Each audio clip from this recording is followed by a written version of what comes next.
Université Nouvelle-Aquitaine Édition est née d'un constat et d'une volonté. Le constat de 3 universités de la région Nouvelle-Aquitaine, Bordeaux, Pau, Limoges, que leur presse universitaire avait peine à diffuser leurs livres scientifiques. Une volonté de mutualiser les savoir-faire pour diversifier l'offre de publications scientifiques. Ozonus Éditions, les publications de la Maison des sciences de l'homme d'Aquitaine, les presses universitaires de Bordeaux, les presses universitaires de Limoges, ainsi que celles de Pau et des Pays de l'Adour, ont donc décidé de créer une plateforme numérique pour l'édition de livres en libre accès immédiat et enrichi. Il n'était pas question de créer une nouvelle maison d'édition, mais de proposer à certains auteurs, aux chercheurs, une alternative à l'édition traditionnelle pour des manuscrits évolutifs et qui auraient des difficultés à être commercialisés par les réseaux classiques de diffusion. UNA Édition est donc un service de l'Université Bordeaux-Montaigne mis à la disposition des presses universitaires de Nouvelle-Aquitaine. Même si ces ouvrages sont d'un autre genre, gratuits, ce sont des ouvrages scientifiques à part entière et nous devions donc respecter un processus normal. Afin de garantir leur qualité scientifique, ils sont expertisés par les presses puis confiés à UNA pour le traitement et le développement de 2 versions, l'une imprimée pour le PDF téléchargeable et la seconde version en numérique HTML. La grande opportunité offerte par cette plateforme, c'est bien entendu sa diffusion planétaire. Nous avons construit l'architecture du site avec l'aide du service commun de documentation de l'Université Bordeaux-Montaigne afin de garantir une bonne visibilité, un bon catalogage. Et je dois avouer que je suis moi-même surprise de constater que les métadonnées bien construites sont de gentilles petites choses bien utiles qui se nichent partout.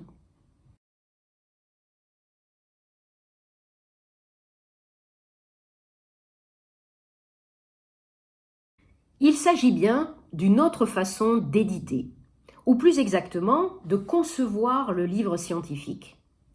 Le projet se construit en amont, en utilisant bien entendu le texte, les images s'il y en a, mais également des contenus additionnels qui viennent en complément du propos initial. Ces annexes de vidéos, audio, images complémentaires, biographie d'auteur, catalogue archéologique, bibliographie téléchargeable sont une vraie valeur ajoutée au livre statique. Comme je l'ai dit tout à l'heure, nous construisons un livre vivant, évolutif, et UNA devient alors un outil pour la recherche, en proposant des enrichissements au fil du temps. Les éditions Ozonus ont vu un grand intérêt à créer une collection dédiée à l'archéologie. DANA, document d'archéologie numérique d'Ozonus, a donc vu le jour en mars dernier. Il nous confie des manuscrits qui requièrent un grand nombre de documents iconographiques, mais ça c'est un grand classique du livre archéologique, mais également des mises à jour fréquentes de données ou de recherches en cours. Je vous ai déjà parlé de l'avantage de la forme ouverte. Le savoir est plus rapidement diffusé. Pour l'archéologie, qui est une source fraîche, cela peut représenter une aubaine. Nous publions également de nombreux actes de colloques ou séminaires comme celui en préparation sur écrire l'histoire dans l'Antiquité. Les éditrices scientifiques, Pauline Duchesne et Marion Bellissime, ont choisi cette formule d'édition numérique car elles y ont vu une opportunité de transmettre le résultat des réflexions de leurs auteurs de manière accélérée et de faire lien avec les séminaires passés via un blog hypothèse.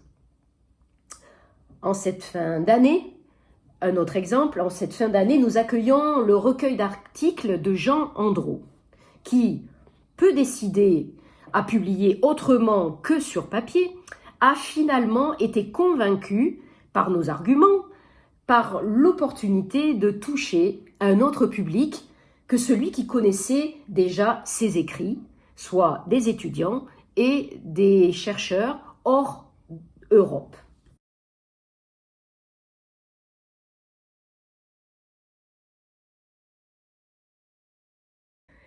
À l'origine du projet de plateforme, chaque maison d'édition partenaire a dû s'interroger sur sa manière de proposer à certains de ses auteurs la formule du tout numérique en open access.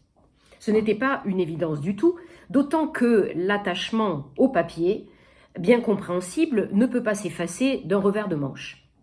Nous avons publié à ce jour 4 ouvrages dans la collection SHS Prima Luna. Les 2 premiers sont édités par Ozonus dans la collection Prima Luna et ils sont en lien avec l'Antiquité. Comment s'écrit l'autre, source épigraphique et papyrologique dans le monde méditerranéen antique, dirigé par Colline Ruiz d'Arras, et le second, plus international, Adriatlas III, recherche pluridisciplinaire récente sur les amphores nord-adriatiques à l'époque romaine de nos collègues Pierre Machu, Yolande Marion, Ayed Benamara et Francis Tasso. Le cas d'Adriatlas est tout à fait emblématique du changement de mentalité. Les éditeurs avaient déjà publié 2 opus dans la collection Scripta Antiqua des éditions Ozonus, mais ils se sont tournés vers le numérique pour le numéro 3 et le 4 qui est en préparation pour des questions de diffusion. Leurs lecteurs sont avant tout croates, italiens, roumains, et également la possibilité technique de faire des zooms sur toutes les illustrations. Dans la collection d'Anna, nous avons publié un ouvrage sur le Forum provincial de Tarragone, en Espagne, tout en italien, richement illustré, ainsi que des actes de colloque, ce que vous avez là, sur les relations hommes-canidés de la préhistoire aux époques modernes, dirigés par des collègues du laboratoire PASEA de Bordeaux, qui est un livre soutenu par le LABEX Lascarbe. Ce livre donne à voir des études récentes, de nombreux tableaux comparatifs, illustrations et vidéos. Hors Antiquité, nous lançons 2 nouvelles collections interdisciplinaires portées par les presses universitaires de Bordeaux, Savoir humaniste, centré sur la circulation des savoirs humanistes, proche de la Renaissance, et Santé en contexte.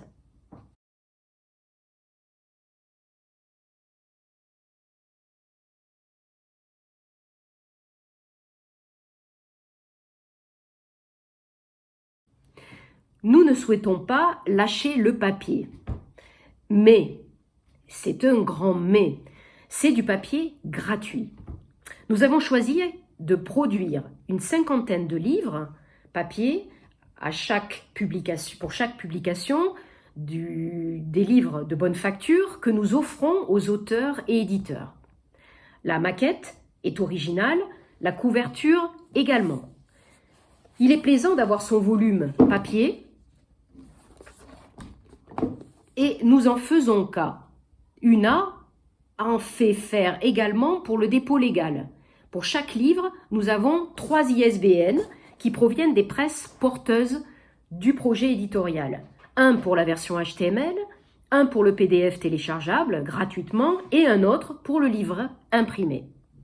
Le coût de ces volumes est à minima, évalué dès le départ du projet avec le pôle impression de l'université Bordeaux-Montaigne. Le faible volume d'imprimés, donc 50, 70 maximum, nous permet de ne pas augmenter la demande d'aide à la publication. Celle-ci couvre le personnel, avant tout, l'hébergement du site et son entretien. Ce projet UNA n'existe pas pour détrôner le papier. Le papier a de belles heures devant lui, mais doit-on absolument tout éditer de la même façon? Je ne le crois pas. Nous, professionnels de l'édition scientifique, devons défendre nos presses, leur savoir-faire, en proposant des livres de haut niveau, dont la qualité, tant scientifique que formelle, ne serait pas contestable. Aujourd'hui, nous produisons tout, trop. Nos réseaux de distribution ne sont pas en capacité de tout absorber, et nos amis, les libraires, même les plus vaillants, sont en difficulté pour vendre des actes de colloque sur une question de niche. Le temps libéré sur certains ouvrages passés en version numérique ne pourrait-il pas être consacré à des livres de vulgarisation ou de savoir plus large ?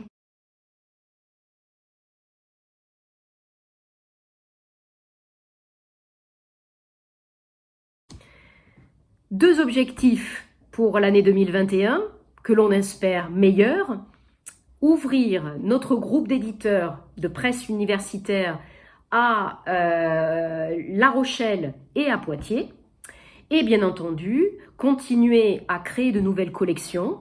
Pourquoi pas une collection adressée aux étudiants sur les questions de concours, mais non seulement d'histoire et d'archéologie, mais également dans tout le champ des SHS. Nous espérons aussi être présents à Livre Paris, sur le stand de la Nouvelle-Aquitaine. Ce sera un stand d'un autre genre aussi, comme nos livres, un vrai défi pour nous, faire aimer le livre, même s'il est numérique.